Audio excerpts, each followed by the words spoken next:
Gender neutrality মানে হলো লিঙ্গ সমতা। বিশ্বাস করেন মানুষ কিভাবে এত অন্ধ হয়?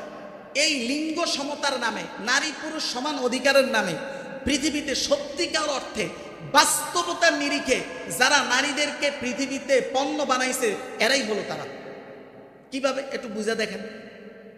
আপনি কখনো চিন্তা করছেন পৃথিবীতে নারীরা যত কিছুতে যত কাজে মূল্যায়িত হয়, কাজের কারণে, কাজের দক্ষতার কারণে যতটুকু মূল্যায়িত হয়, তার চাইতে অনেক অনেক বেশি তার চেহারা, শরীর, ফিটনেস এগুলোর জন্য মূল্যায়িত। কথা বলেন ঠিক না বেঠিক?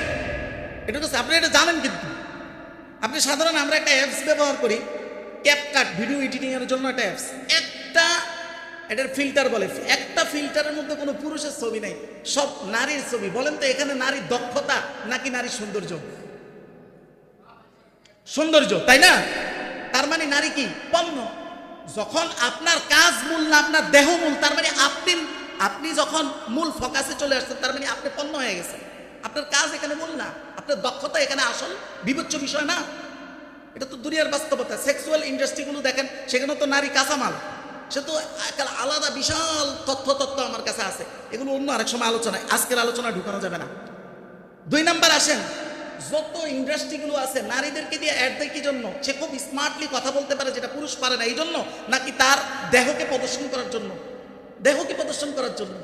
আর সেটাই ইসলাম চায় সংরক্ষণ করতে। তাহলে এই যে 4 নম্বর মানবাধিকার, এটার সাথে ইসলামের হাড্ডাহাড্ডি লড়াই, মানে চিরন্তন দ্বন্দ্ব। হয় আপনি ওই আধুনিকতা মানবেন, না হয় ইসলাম মানবেন। দুইটা একসাথে হবে না, কোনোদিন হবে না।